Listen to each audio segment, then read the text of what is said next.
المكتب التعاوني للدعوة والإرشاد وتوعية الجاليات بأبها. بسم الله الرحمن الرحيم. الحمد لله رب العالمين، والصلاة والسلام على أشرف المرسلين نبينا محمد صلى الله عليه وعلى آله وصحبه وسلم تسليما كثيرا. أما بعد، سلام الله عليكم ورحمته وبركاته. أسأل الله العظيم رب العرش الكريم بأسمائه وصفاته أن يرزقنا جميعا علما نافعا ورزقا واسعا وشفاء من كل داء.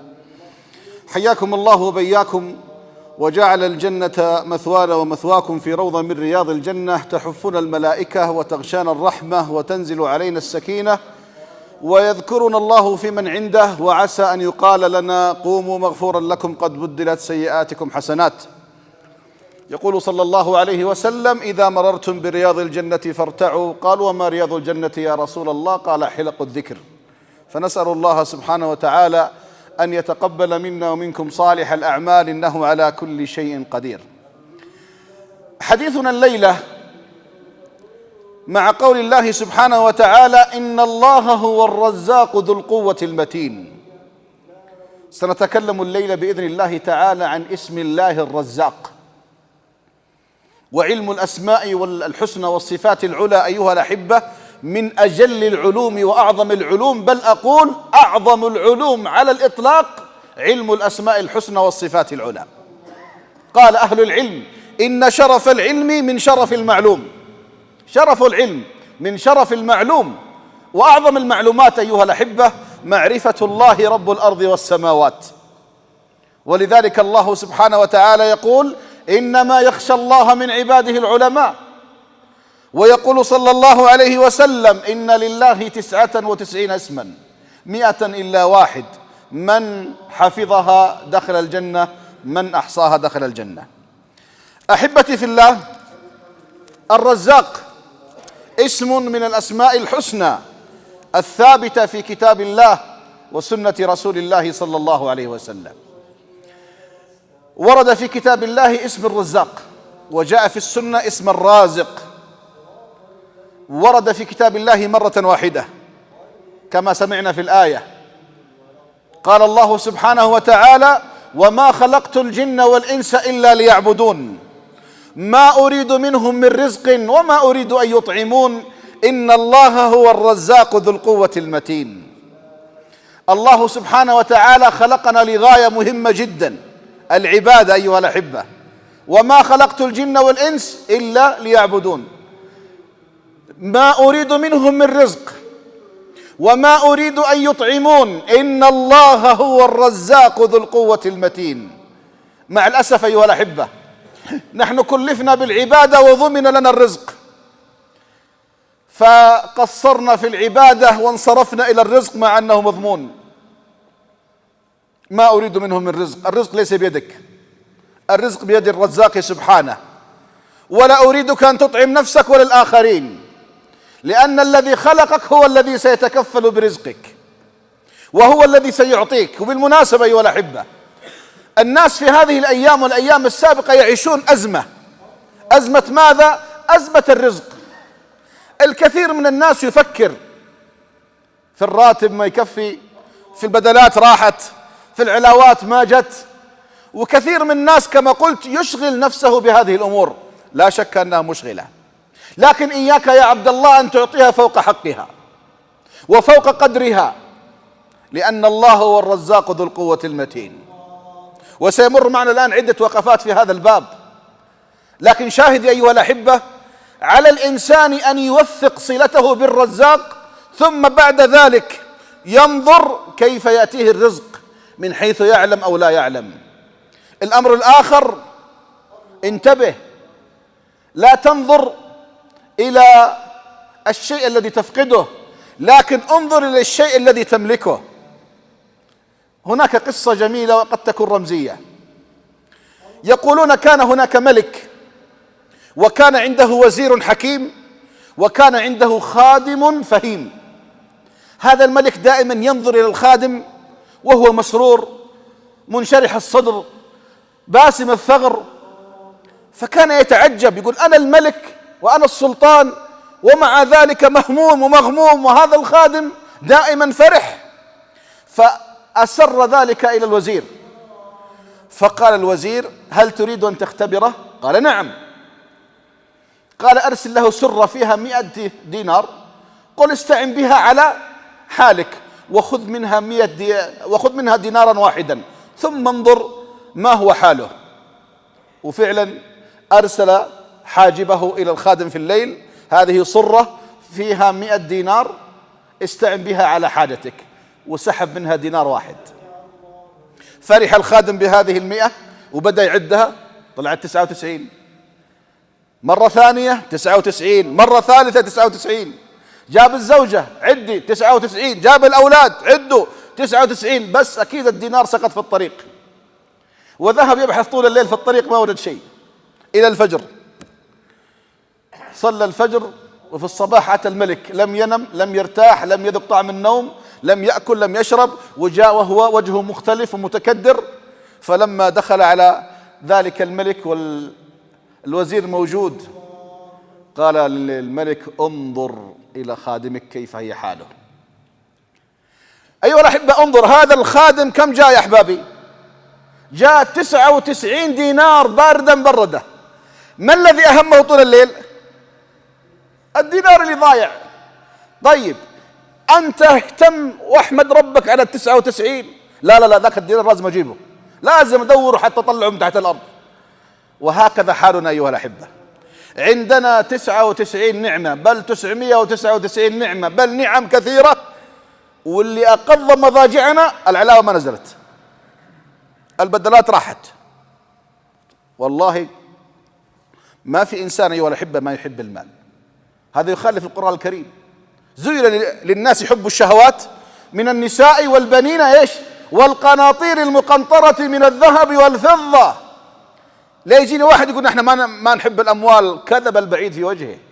لكن على الإنسان أيها الأحبة أن يزن حياته بهذا ويتذكر أنك في رزقك مسير، لست بمخير كما سيأتي معنا. أيها الأحبة الأفاضل، للرزق 3 أحوال.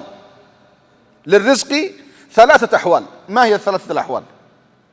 يرزق الله سبحانه وتعالى بلا سبب، ليبين للناس قدرته وعظمته.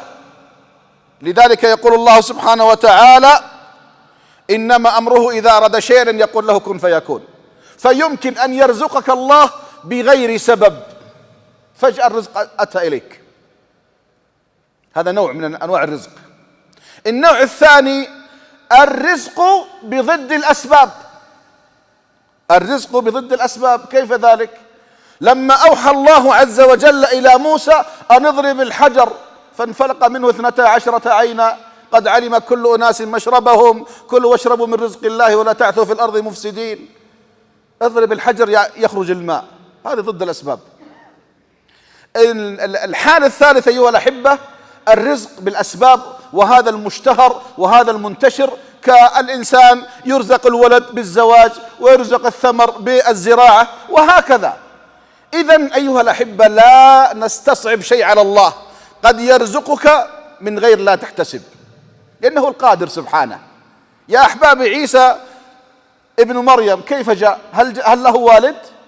بلا سبب، لأن الله أراد. إنما أمره إذا أراد شيئا أن يقول له كن فيكون. إذن هذا عيسى عليه السلام آية من الآيات. زكريا يدخل على مريم عليه السلام، كلما دخل عليها زكريا المحراب ايش يا اخواني؟ وجد عندها رزقا. من فين هذا الرزق؟ إن الله يرزق من يشاء بغير حساب.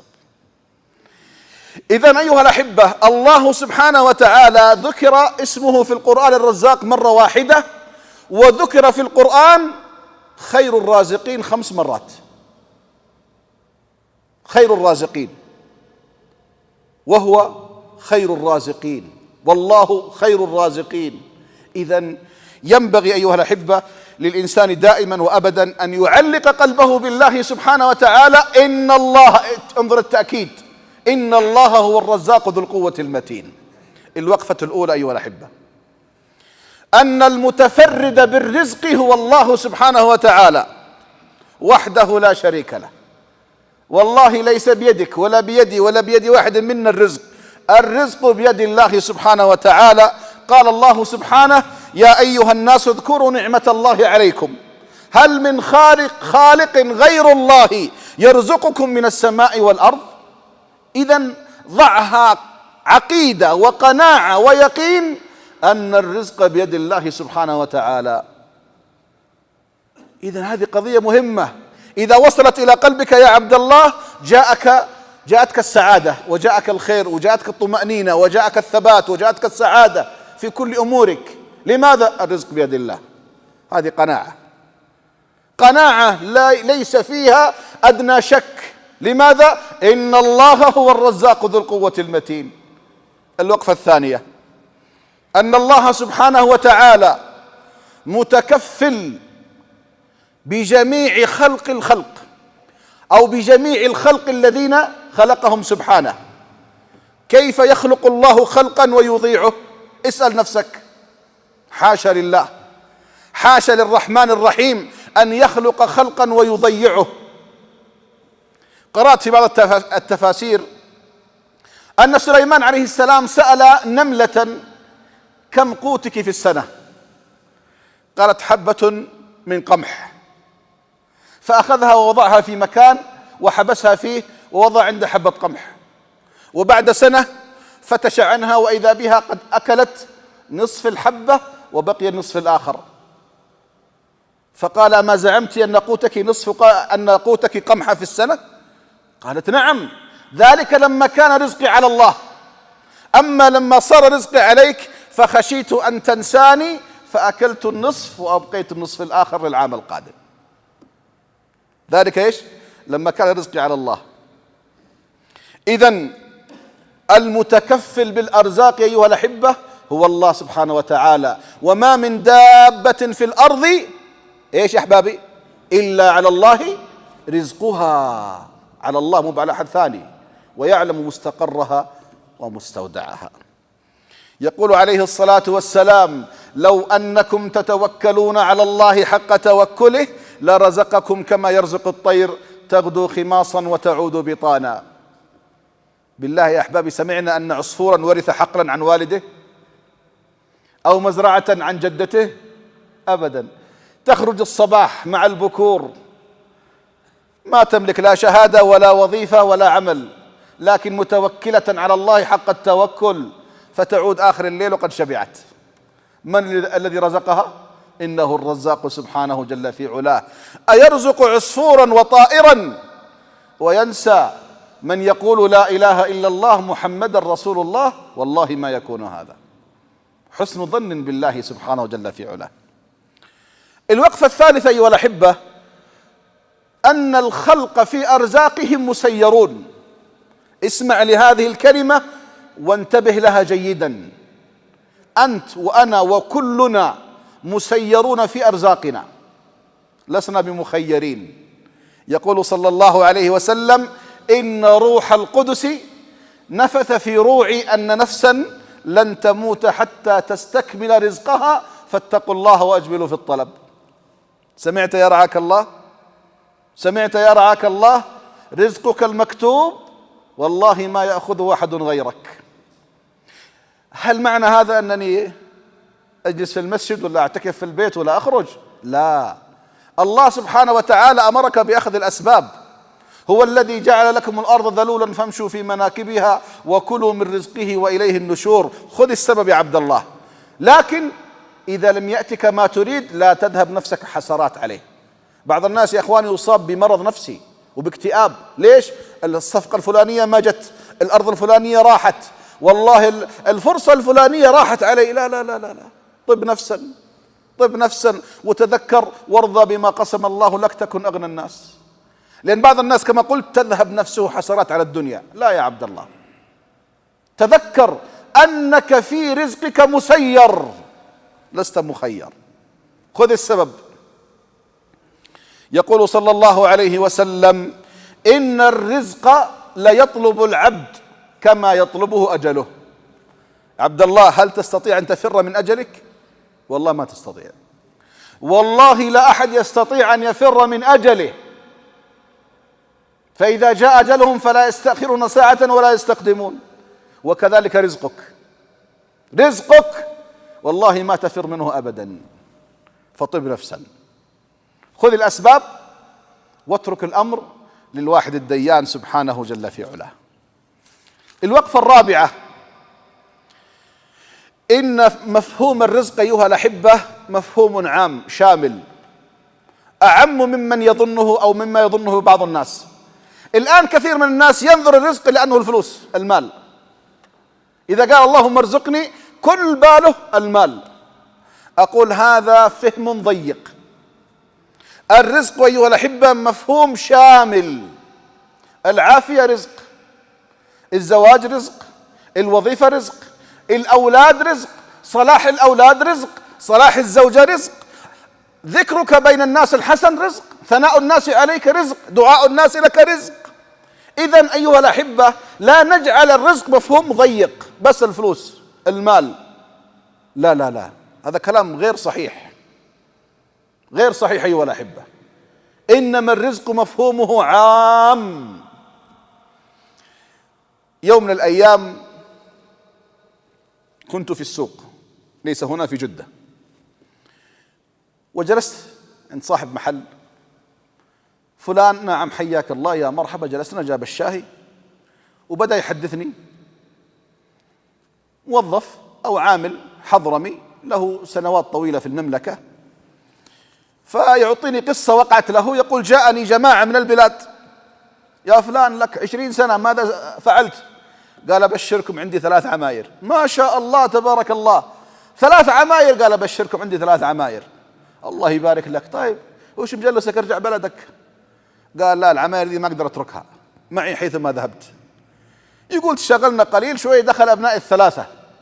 قلت: يا جماعة، هؤلاء العماير ال3 حقتي، أبشركم كل واحد حافظ القرآن بال10 قراءات. ما شاء الله تبارك الله. قلت: ثانيا لك في العمارات. كثير من الناس أيها الأحبة يبحث عن المال. كم جمعت، كم وفرت، كم ادخرت. وأعجبني هذا العامل هذا الفكر النير. يقول: أبشرك يا شيخ، أنا صرفت كثير من مالي ومن جهدي ومن وقتي في هؤلاء الأولاد ال3 حتى وصلوا إلى ما أردت. يقول: والله يا شيخ أنا ماني متعلم، لكن كان عندي هدف أن يوصلهم إلى هذا، والحمد لله وصلت. 3 أبناء يحفظون القرآن بالقراءة 10. نحن نجاهد عشان قراءة واحدة بس. أرأيتم؟ هذا هو الرزق يا أحبابي. كم من إنسان الآن يملك الملايين يتمنى صلاح واحد من أولاده، بس واحد ما في. لذلك أيها الأحبة الرزق لا يتحقق فقط في المال، إنما المال هو صورة من صور الرزق، صورة. حضرنا مناسبة عند أحد الكبار، مو مليونير، ملياردير، وقدمت السفر والضيافة، ونحن جالسين على هذا الطعام اللي نعرف شيء منه وأكثر ما نعرف، وهو في رأس السفرة.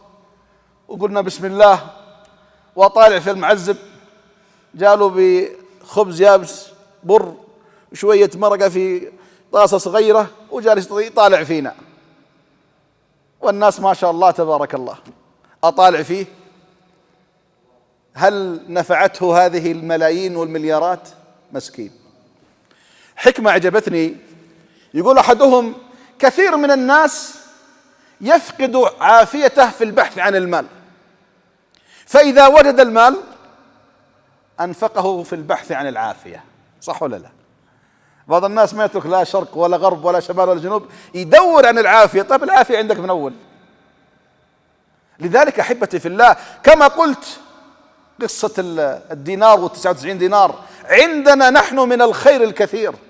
لا، هذاك الشيء اللي ما هو عندي هذا اللي يهمني.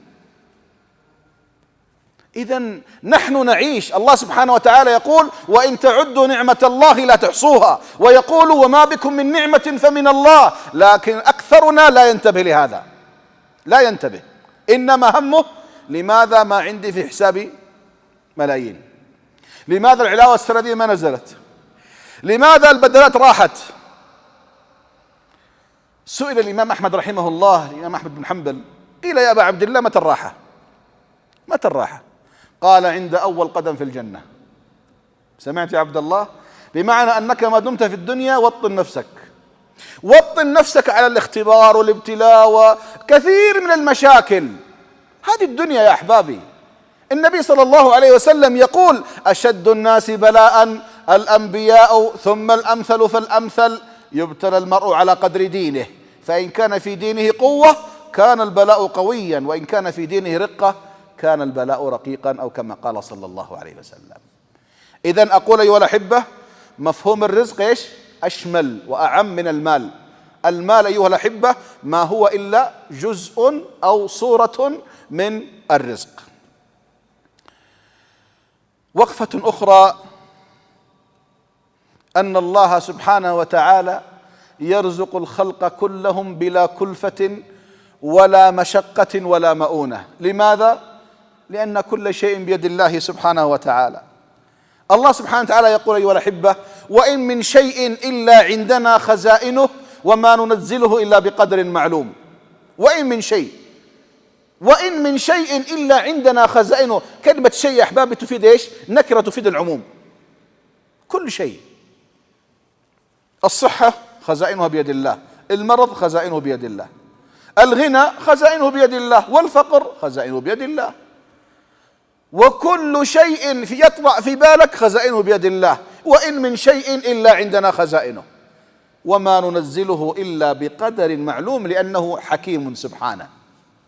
يقول ربنا سبحانه جل في علاه، يقول: يا عبادي، يا عبادي، لو أن أولكم وآخركم وإنسكم وجنكم قاموا في صعيد واحد فسألوني فأعطيت كل واحد منكم مسألته ما نقص ذلك مما عندي إلا كما ينقص المخيط إذا أدخل البحر.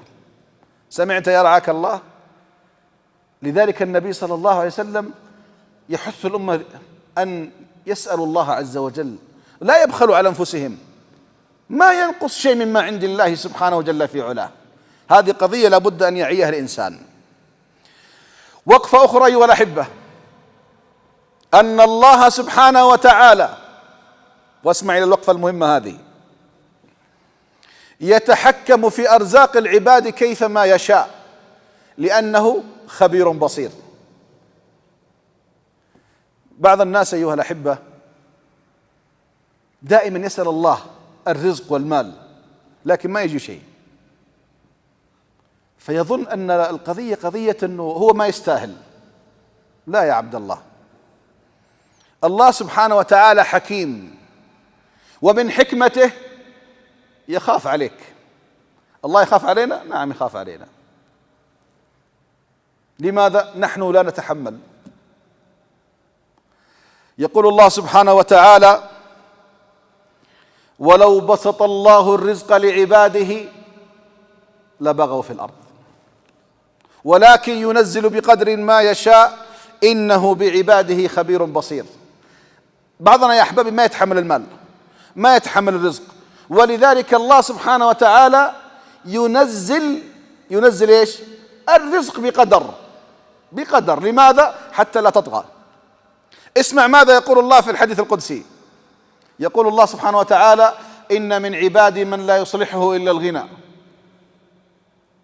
أعيد الحديث: إن من عبادي من لا يصلحه إلا الغنى ولو أفقرته لأفسده ذلك، وإن من عبادي من لا يصلحه إلا الفقر ولو أغنيته لأفسده ذلك، وإن من عبادي من لا يصلحه إلا الصحة ولو أسقمته لأفسده ذلك، وإن من عبادي من لا يصلحه إلا السقم ولو أصححته لأفسده ذلك، إني أدبر عبادي كيفما أشاء إني بهم خبير بصير.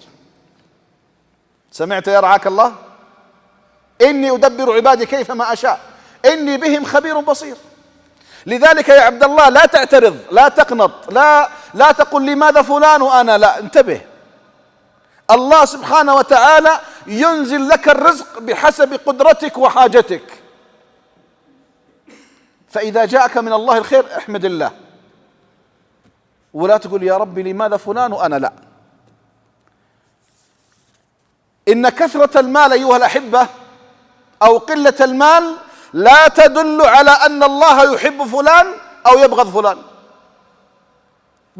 يجيني كذا استفسار بعض الشباب: يا شيخ والله الحمد لله أصلي وأصوم وأقوم الليل وأقرأ قرآن وأذكر الله، لكن ما في رزق. فلان العاصي الدنيا مفتوحة عليه. انتبه، أقول ترى إقبال الدنيا أو إدبارها ليس ذلك دلالة على محبة الله أو بغض الله. ما الدليل؟ يقول صلى الله عليه وسلم: إن الله يعطي الدنيا من يحب ومن لا يحب، ولا يعطي الدين إيش إلا من يحب. إذن الدنيا إذا أقبلت عليك وأدبرت عليك ليس دلالة على ذلك أن الله يحبك أو يبغضك أبدا. لكن إذا أعطاك الله الدين اعلم أن الله يحبك. إن الله يعطي الدنيا من يحب ومن لا يحب، ولا يعطي الدين إلا من يحب، فمن أعطاه الله الدين فقد أحبه. ويقول صلى الله عليه وسلم: إن الله، اسمع الحديث العجيب الآخر: إن الله يحمي عبده المؤمن من الدنيا كما يحمي أحدكم مريضه من الطعام والشراب يخاف عليه. واضح المعنى يا أحبابي؟ إن الله يحمي عبده المؤمن من الدنيا كما يحمي أحدكم مريضه من الطعام والشراب يخاف عليه. الدنيا بتجيك الله يصرفها يمين ويصرفها يسار ويقدمها ويؤخرها. ليش؟ أنت ما تحملها، لأنه بصير بعباده خبير بخلقه.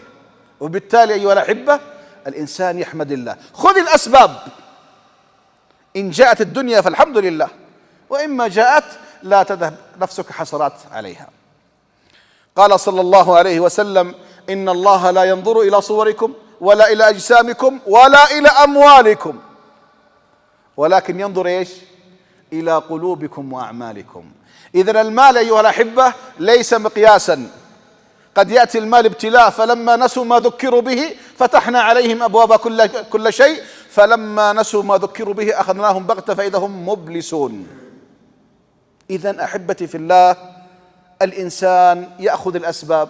إن جاءت الدنيا الحمد لله، ما جاءت اصبر واعلم أن ما عند الله خير وأبقى. أحبتي في الله، أتينا إلى خاتمة لقائنا اليوم. هل الرزق لا يتحقق إلا في الوظيفة؟ هذا سؤال مهم جدا. كثير من الناس يظن أن الرزق لا يكون إلا في الوظيفة أو في التجارة، أما غير كذا ما فيه. من قال هذا الكلام؟ جاء الإسلام أيها الأحبة فجمع لنا أسبابا شرعية للرزق، وهذه الأسباب جاءت من كتاب الله وسنة رسول الله صلى الله عليه وسلم، ليس لأحد فيها فضل. يا إخواني الوظيفة إيش يسمون الراتب حقها؟ إيش يسمونه؟ معاش. إيش معنى معاش؟ يعني يعيشك من أول الشهر إلى آخر الشهر معاش. اللي راتبه 2000 يصرف 2000، واللي راتبه 5 يصرف 5، واللي راتبه 20 يصرف 20، واللي راتبه 100 صدقوني يصرف 100. اسمه معاش. طيب هل نوقف أنفسنا على هذا المعاش قليلا كان أو كثير؟ صدقوني أنا عندي أخبار يعني قصص حقيقية ووقائع أنا يعني عاصرتها. تحصل إنسان راتبه 50,000 وقبل نهاية الشهر بأسبوع هو يتسلف 50,000. قلت نعم، لأن بعض الناس مسكين يقول لك يا أخي وضع الاجتماعي البرستيج اللي أنا عايش فيه ما يسمح لي. كلام فاضي. فبعض الناس زي ما نقول احنا ينخش عينه بصبعه، هكذا الناس إلا من رحم الله. إذن الإسلام جاءنا بوسائل الرزق، وسائل الرزق، وهذه الوسائل يقينية. شوف التجارة يمكن تربح يمكن تخسر، حتى الراتب يمكن يخصم عليك، لكن الإسلام جاءنا بوسائل يقينية للرزق. المشكلة من ينتبه لها؟ من ينتبه لها؟ الآن لما يجينا خبير عالمي، الخبير المالي السويسري فلان الفلاني، تجد الناس كلهم ايش يتسمعون وش بيقول هذا الخبير. والدراسات الاستراتيجية جت ما شاء الله وقف وقف، ترى عندنا كتاب الله وسنة رسول الله أعظم من الدنيا ما فيها. فتعالوا بنا أيها الأحبة ننظر ما هي الوسائل التي كفلت لنا الرزق يقينا ليس احتمالا. ناخذها ولا نوقف ها؟ إيه لا، أنا بدل فيها فلوس ناخذها كيف؟ طيب يا أحبابي سجلوا، أول وسيلة من وسائل الرزق اليقيني الإيمان والتقوى. أنا قدرنا نسمعها من زمان، الإيمان والتقوى. لا يا حبيبي، خذها يقينا. ماذا يقول الله سبحانه وتعالى؟ ولو أن أهل القرى، أنا وأنت نحن كلنا، ولو أن أهل القرى آمنوا واتقوا لفتحنا عليهم بركات من السماء والأرض. وقف، يقول الله ايش؟ لفتحنا عليهم. الفتح شيء كبير، بركات، مو بركة واحدة، بركات. وقال لك من الأرض والسماء، صح؟ صح؟ لا غلط يا اخواني، عكسها، قال لك من السماء والأرض، فقدم البعيد قبل القريب. ترى يا اخواني هذه عندها التفسير لها حكمة كبيرة. ما قال من الأرض والسماء، قال لك لا، لفتحنا عليهم بركات من السماء، شوف السماء البعيدة، والأرض، ولكن كذبوا فأخذناهم بما كانوا يكسبون. يا أحبابي متى ما جاء الإيمان الحقيقي والتقوى اليقيني، والله الذي لا إله إلا هو لتفتح عليك الدنيا وخير الدنيا وما فيها. كلامي هذا؟ لا، هذا كلام الله. ولو أن أهل القرى آمنوا واتقوا لفتحنا عليهم بركات من السماء والأرض ولكن كذبوا فأخذناهم بما كانوا يكسبون. ولذلك يقول الله: ومن يتق الله يجعل له مخرجا ويرزقه من حيث لا يحتسب.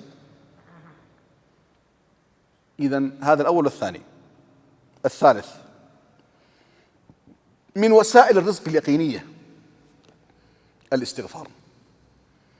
الاستغفار كما قال الله على لسان نوح: فقلت استغفروا ربكم إنه كان إيش؟ غفارا يرسل السماء عليكم مدرارا ويمددكم بإيش أحبابي؟ بأموال وبنين ويجعل لكم جنات ويجعل لكم أنهارا ما لكم لا ترجون لله وقارا. وين عقولكم؟ وين عقولكم؟ أما روي عن النبي صلى الله عليه وسلم أنه قال: من لزم الاستغفار جعل الله له من كل هم فرجا ومن كل ضيق مخرجا ومن كل بلاء عافية ويرزقه من حيث لا يحتسب. كان لي طالب فقير الحال وافد ليس من أهل البلد، وكنت أتعاهده أنا وبعض المشايخ في مصاريفه وفي ما يحتاج. أبوه موظف بسيط، الولد ما شاء الله حافظ لكتاب الله، مؤدب خلوق صاحب همة. فوجئت العام الماضي أنه اشترى لوالده سيارة جيب ب120,000 كاش. السنة ذي أفاجأ بسيارة ما شاء الله آخر موديل قيمتها يمكن حوالي 140,000 150,000 فول اوبشن كما يقولون. الولد أعرفه منتف حافي. اتصل عليه قال: في جنوب أفريقيا. وينك يا فلان؟ قال: في الصين. فينك يا فلان؟ قال: في أوروبا. قلت: أول ما ترجع تجيني. وفعلا جاني. تعال يا ولد، أنت حافي منتف أعرفك أنا من يوم عمرك 10 سنوات، فين الفلوس هذه؟ قال: الله يرزق من يشاء بغير حساب. قلت: أنا أدري، ما تعلمني، من فين جبت الفلوس؟ قال: الله رزاق. المهم أروح له يمين ويجيني يسار. قلت له: اسمع، تقول لي الآن من فين؟ يعني بعد معاناة اكتشفت ماذا؟ له قرابة 3 سنوات أو أكثر وهو يوميا يستغفر الله 10,000 مرة. يقول تطلع 12 تنزل 8 لكن لا تقل عن 10,000. طبعا أنا كنت أرى لما يجلس معنا في المجلس يضع يده تحت عمامته هكذا دائما، فاكتشفت أن معه عداد ورجال ما شاء الله يوميا لا يقل عن 10,000 مرة. هذا بالإضافة إلى 5 أجزاء يوميا من القرآن، هذا شيء مفروغ منه. فتحت الدنيا، والآن ما شاء الله يكمل ماجستير، وما شاء الله الله فتح عليه. يا إخواني دعونا نطبق يقينا. هل فينا أحد يا إخواني ما يقدر يستغفر؟ والله كلنا نستطيع أن نستغفر، لكن هل عندنا إرادة لهذا ولا ما عندنا إرادة لهذا؟ إذن أيها الأحبة، الاستغفار باب عظيم من أبواب الرزق في كتاب الله وعلى لسان رسول الله صلى الله عليه وسلم. ونتأفف، الراتب ما يكفي، الرزق راح ما في، لا يا أخي، خذ الأسباب والزم الاستغفار. أوقاتنا تذهب هدر، كلام فاضي لا يودي ولا يجيب إلا ما رحم ربي. الزم الاستغفار، انظر كيف تتغير حياتك. العنصر الرابع من عناصر الرزق أيها الأحبة صلة الأرحام.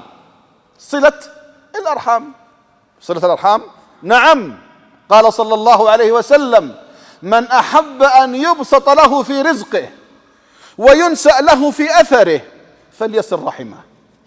فليصل رحمه. مع الأسف القطيع الآن إلا ما رحم الله. سئل شيخنا الشيخ عبد العزيز بن باز رحمة الله عليه: هل الاتصال بالهاتف من صلة الرحم؟ قال نعم. نعم. الآن كل واحد فينا يا إخواني في جيبه جوال ولا 2. يا أخي خصص لك يوميا 5 10 ربع ساعة في الاتصال بأقاربك بأرحامك، وسلم عليه واسمع صوته وطمن عليه. يا إخواني بعض الأوقات تتصل على بعض أقاربك بعد تقول كيف الحال وطيبين وكذا، أي خدمة يا شيخ، أمرني يا شيخ، أنا تحت أمرك، أي خدمة يا أخي، بسمع صوتك يا أخي، يا أخي اشتقت أسمع صوتك. الناس ما هي متعودة، ما تتصل علي إلا لحاجة. لا يا أخي، غير النبرة هذه. النبي صلى الله عليه وسلم يقول: بلوا أرحامكم ولو بالسلام. بلوا أرحامكم ولو بالسلام. لماذا نحن أيها الأحبة فينا هذا الجفاء؟ قال صلى الله عليه وسلم: تعلموا من أنسابكم ما تصل به أرحامكم، فإن صلة الرحم محبة في الأهل، مثراة في المال، منساة في الأثر. مثراه. فصلة الأرحام يا أحبابي من أعظم وسائل الرزق. خامسا من وسائل الرزق اليقينية الصدقة. الصدقة، نعم، كان علي رضي الله عنه وارضاه يقول: استنزل الرزق من السماء بالصدقة. طيب يا شيخ أنا راتبي ما يكفي، يا الله عندي شيء. يا أخي سئل النبي صلى الله عليه وسلم عن أفضل الصدقة، قال: جهد المقل. جهد المقل، اللي ما عنده شيء ويتصدق. سبق درهم 1000 درهم، سبق درهم 50,000 درهم، سبق درهم 100,000 درهم، كلها حديث صحيحة. من تصدق بعد تمرة من كسب طيب ولا يقبل الله إلا الطيب فإن الله يستلمها بيمينه فيربيها لأحدكم كما يربي أحدكم فلوه أو قلوصه حتى تصبح مثل الجبل. أين نحن من الصدقة أيها الأحبة؟ أنفق يا ابن آدم أنفق عليك، هكذا يقول الله سبحانه وتعالى: مثل الذين ينفقون أموالهم في سبيل الله كمثل حبة أنبتت 7 سنابل إلى آخر الآية. إذن الصدقة يا أحبابي خصص لها في كل يوم، لا يمر عليك يوم دون أن تتصدق. ما من يوم تطلع فيه الشمس إلا وينزل ملكان، يقول أحدهما: اللهم أعط منفقا خلفا، ويقول الثاني: اللهم أعط ممسكا تلفا. أحبتي في الله، لا نقصر. ضع عندك في سيارتك ريالات، 5 10 أكثر أقل، وخلها معك. عمال البلدية، المساكين، الضعوف، وانت ماشي. يا اخواني مشكلة بعض الناس اسهل شيء نقول كذا. يجيك واحد قال له كذا، يجيك عامل بلدية مسكين في هذا البرد الشديد: السلام عليكم، يسلم عليك عايش. يا انا ضعيف مسكين، انتبه لي. يعني بعض الناس يا اخواني ما عنده هذا الفقه. ريال 5 10 اقل، المهم لا يمر عليك يوم الا وانت متصدق. يقول صلى الله عليه وسلم في الحديث الصحيح: إن الرجل ليخرج الصدقة من بين لحيي 70 شيطان. حديث صحيح. تخيل 70 شيطان يمسكون يدك عشان ما تخرج. ما تصير معكم؟ أنا تصير معي. أحط يدي في جيبي وأوصل عند المسكين وأروح ويدي ناشبة في الجيب، أسحبها ما تخرج. 70 شيطان ماسكينها. فإذا أخرجتها أنت انتصرت على 70 شيطان. إذن الصدقة باب عظيم من أبواب الرزق أيها الأحبة. الوسيلة السادسة من وسائل الرزق التوكل على الله، مر علينا في أول اللقاء. قال صلى الله عليه وسلم: لو أنكم تتوكلون على الله حق توكله لرزقكم كما يرزق الطير تغدو خماصا وتعود بطانا. صلاة الاستسقاء الآن، نصلي الاستسقاء الآن أسبوع واثنين وشهر ما في أمطار. ليش شيباننا أيها الأحبة لما كانوا يخرجون يستسقون الواحد يخرج معاه المظلة معه وهو خارج؟ ليش؟ اليقين، التوكل على الله، قلوبهم معلقة في الله. نحن نخرج لابسين البشوت والعطر والعود وطالعين ما شاء الله، وإن جاء البطر الحمد لله، ما جاء الحمد لله التحرية موجودة. وين القلوب المعلقة بالله؟ أين التوكل على الله سبحانه وتعالى؟ سابعا من وسائل الرزق اليقينية المتابعة بين الحج والعمرة. المتابعة، نعم، المتابعة، مداومة. قال صلى الله عليه وسلم: تابعوا بين الحج والعمرة فإنهما ينفيان الفقر والذنوب كما ينفي الكير خبث الحديد والذهب والفضة، والحج المبرور ليس له جزاء إلا الجنة. شوف، تابعوا، المتابعة، المداومة. ينفيان ايش يا اخواني؟ ينفيان ايش؟ الفقر والذنوب ولا الذنوب والفقر؟ لك لا، الفقر والذنوب. أول شيء الدنيا هذه احنا خايفين منها بسبب كثرة العمرة والحج، الفقر يزول يدفع. لذلك احرص قدر ما تستطيع، خاصة العمرة. يمكن الحج كل 5 سنوات. أنا أقول لبعض الناس في موسم الحج احتال. كيف احتال؟ احتال بحيلة شرعية. السنة دي بحج لوحدي، السنة الجاية مع الزوجة، السنة اللي بعدها مع البنت. طيب ما عندي أحد. يقول: أخي تزوج يا أخي. قول مرتك لا تزعلين، أنا والله بس أبغى حج بس. ترى ما بالدعابة، لا أحد يزعل علي. ترى بتحصل عمتك موجودة، خالتك موجودة، بنت أختك موجودة، بنت أخوك موجودة، بس أنا أقول من باب الدعابة. ترى الشاهد أنه يستطيع الإنسان فينا يا أحباب إيش؟ يستطيع أن يجد فرصة. الآن يا إخواني الموسم والله العظيم، الحرم لما تنظر فيه يعني ممكن تطلع الصباح الساعة 12 وانت في أبها قد اعتمرت وخلصت ورجعت، الحمد لله الدنيا ميسرة. فالنبي صلى الله عليه وسلم يقول: تابعوا بين الحج والعمرة فإنهما ينفيان الفقر والذنوب. تاسعا أو ثامنا أيها الأحبة ترك الذنوب والمعاصي. الذنوب والمعاصي يا أحبابي من أكبر أسباب محق الرزق والبركة. يقول صلى الله عليه وسلم: وإن العبد ليحرم الرزق بالذنب يصيبه. واضح الكلام؟ إن العبد ليحرم الرزق بالذنب يصيبه. اترك الذنوب وانظر كيف الرزق يهل عليك. لذلك أيها الأحبة ما نزل بلاء إلا بذنب ولا رفع إلا بتوبة. الذنوب مع النظر الحرام والسمع الحرام والكلام الحرام، وتقول اللهم ارزقني، كيف هذا؟ ذلك في الحديث: ثم ذكر الرجل يطيل السفر أشعث أغبر يمد يديه للسماء: يا رب، ومطعمه حرام وملبسه حرام وغذي بالحرام فأنى يستجاب لذلك. إذن ترك الذنوب والمعاصي يا أحبابي من الوسائل العظيمة لكسب الرزق. الذنوب والمعاصي من أعظم أسباب البلاء والهلاك، سواء في الرزق أو في غير الرزق. ولذلك يقول الله سبحانه وتعالى: وما أصابكم من مصيبة إيش؟ فبما كسبت أيديكم ويعفو عن كثير. العنصر التاسع والوسيلة التاسعة الدعاء. الدعاء يا أحبابي، أين نحن من الدعاء؟ النبي صلى الله عليه وسلم يقول لعلي بن أبي طالب، اسمع الحديث العجيب، يقول: يا علي، ألا أخبرك بدعاء إذا قلته قضى الله عنك دينك ولو كان مثل جبل صبير؟ جبل صبير يا إخواني في اليمن، مشهور كبير جدا. المعصوم صلى الله عليه وسلم يقول: يا علي، إذا قلت هذا الدعاء قضى الله عنك دينك ولو كان مثل جبل صبير. ما هو الدعاء؟ اللهم اكفني بحلالك عن حرامك واغنني بفضلك عن من سواك. 4-5 كلمات. اللهم اكفني بحلالك عن حرامك، واغنني بفضلك عمن سواك. لو كان مثل الجبل دينك يرد الله سبحانه وتعالى يقضيه عنك. حديث شداد بن أوس يا أحبابي من أعظم الأحاديث في هذا الباب. ما هو حديث شداد بن أوس؟ يقول صلى الله عليه وسلم: يا شداد بن أوس، إذا اكتنز الناس الذهب والفضة فأكنز هذه الكلمات. يا شداد بن أوس، إذا اكتنز الناس الذهب والفضة فأكنز هذه الكلمات. بمعنى أن هذه الكلمات يا إخوان إيش؟ أعظم من كنوز الذهب والفضة.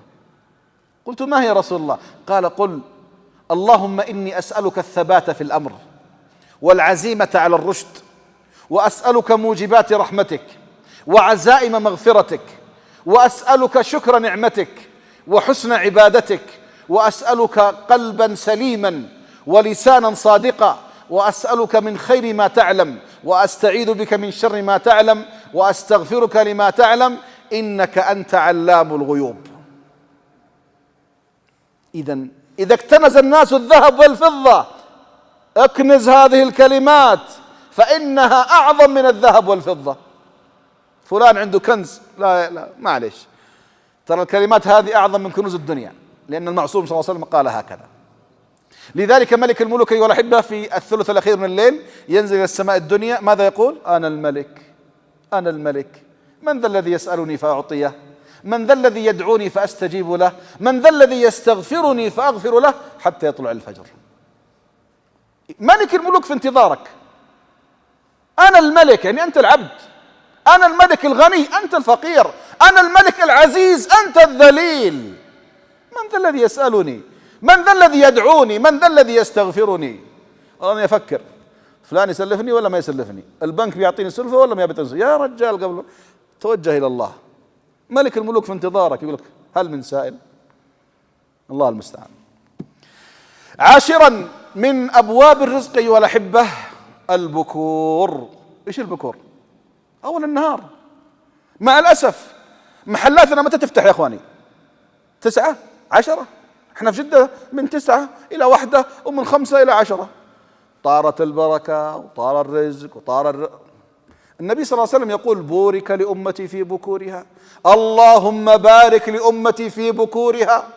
الصحابي الذي روى هذا الحديث يقولون كان يرسل غلمانه بعد الفجر، يقولون والله ما كان يجد مكانا يضع فيه ماله من كثرته. وين نحن يا اخواني؟ انا اسال بعض التجار الكبار السن: يا عم فلان متى تفتح دكانك؟ وانت قال: والله اصلي الفجر وافتح الدكان. صح ولا لا؟ هذا الصح. ذا الحين لا، اذا فتح الساعه 8 طيب، 9 طيب، يا اخي قد نفرت الارزاق وراحت البركه.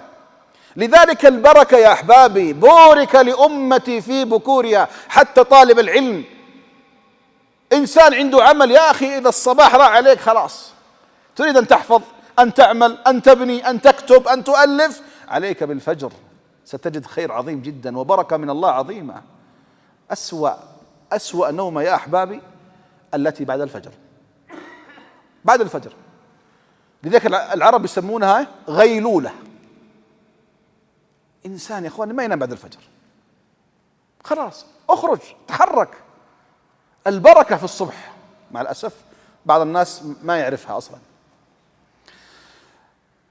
من وسائل الرزق أيها الأحبة الذكر. الذكر، نعم الذكر. ما الدليل؟ نحن أمة الدليل.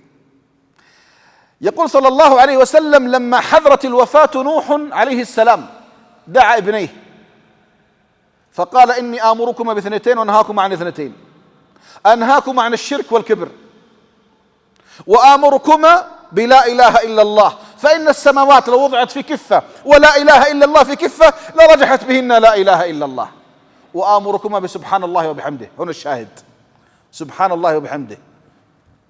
سبحان الله وبحمده، نعم. لما؟ قال: فإنها صلاة كل شيء وبها يرزق كل شيء. حديث صحيح. سبحان الله وبحمده يا أخوان إيش؟ صلاة كل شيء وبها يرزق كل شيء. إذن أكثر من هذا، أكثر من هذا. وتذكر أن من أحب الكلام إلى الله سبحان الله وبحمده. أن من أحب الكلام إلى الله ما اختص الله به ملائكته يسبحونه وإن من شيء لا يسبح بحمده ولكن لا تفقهون تسبيحه. أخيرا من وسائل الرزق أيها الأحبة الصلاة. نعم، قال الله: وأمر أهلك بالصلاة واصطبر عليها لا نسألك رزقا نحن نرزقك والعاقبة للتقوى. الإكثار من الصلاة صلة بينك وبين الله، وثق تماما كلما أكثرت من الصلاة كلما رزقك الله عز وجل. إذن أيها الأحبة، المؤمن حينما يسمع هذا الكلام يوقن به. صحيح والله نبغى الرواتب العالية، ونبغى المكافآت المجزية، ونبغى العلاوات الدائمة، لكن ليست هذه الرزق فقط. سمعنا، أعيدها يا أحبابي: الإيمان والتقوى 2، الاستغفار، صلة الأرحام، الصدقة، التوكل على الله، المتابعة بين الحج والعمرة، ترك الذنوب والمعاصي، الدعاء، البكور، الصلاة أو الذكر والصلاة. هذه أمور يا إخواني يقينية. أين نحن من ديننا؟ ولذلك تذكر يا عبد الله، الله ماذا يقول؟ وفي السماء رزقكم وما توعدون فورب السماء والأرض إنه لحق مثل ما أنكم تنطقون. علق قلبك بالله وتذكر: وما خلقت الجن والإنس إلا ليعبدون ما أريد منهم من رزق وما أريد أن يطعمون إن الله هو الرزاق ذو القوة المتين. إذن يا عبد الله، اعبد الله كما أمرك يرزقك كما وعدك. اعبد الله كما أمرك يرزقك كما وعدك. أسأل الله العظيم رب العرش الكريم بأسمائه وصفاته أن يجعل هذا الجمع جمعا مرحوما، وأن يجعل تفرقنا من بعده معصوما، وأن لا يجعل فينا ولا منا ولا معنا شقيا ولا محروما. اللهم لا تدع لنا ذنبا إلا غفرته، ولا هما إلا فرجته، ولا كربا إلا نفسته، ولا سوءا إلا صرفته، ولا مريضا إلا شفيته، ولا ضالا إلا هديته، ولا مبتلا إلا عافيته. اللهم إنا نسألك علما نافعا ورزقا واسعا وشفاء من كل داء. اللهم يا حي يا قيوم برحمتك نستغيث، أصلح لنا شأننا كله ولا تكلنا إلى أنفسنا طرفة عين أبدا. اللهم اغفر لآبائنا وارحم أمهاتنا وأصلح نياتنا وذرياتنا، اشف مرضانا ومرضى المسلمين، وارحم موتانا وموتى المسلمين. اللهم كن لإخواننا المجاهدين والمرابطين في داخل البلاد وفي خارجها. اللهم كن لإخواننا في الحد، اللهم كن لإخواننا في فلسطين، اللهم كن لإخواننا في الشام، اللهم كن لإخواننا في العراق، اللهم كن لإخواننا في اليمن، اللهم كن لإخواننا في كل مكان. اجعل لهم من كل هم فرجا، ومن كل ضيق مخرجا، ومن كل بلاء عافية. وصل اللهم على محمد وعلى آله وصحبه وسلم، والحمد لله رب العالمين.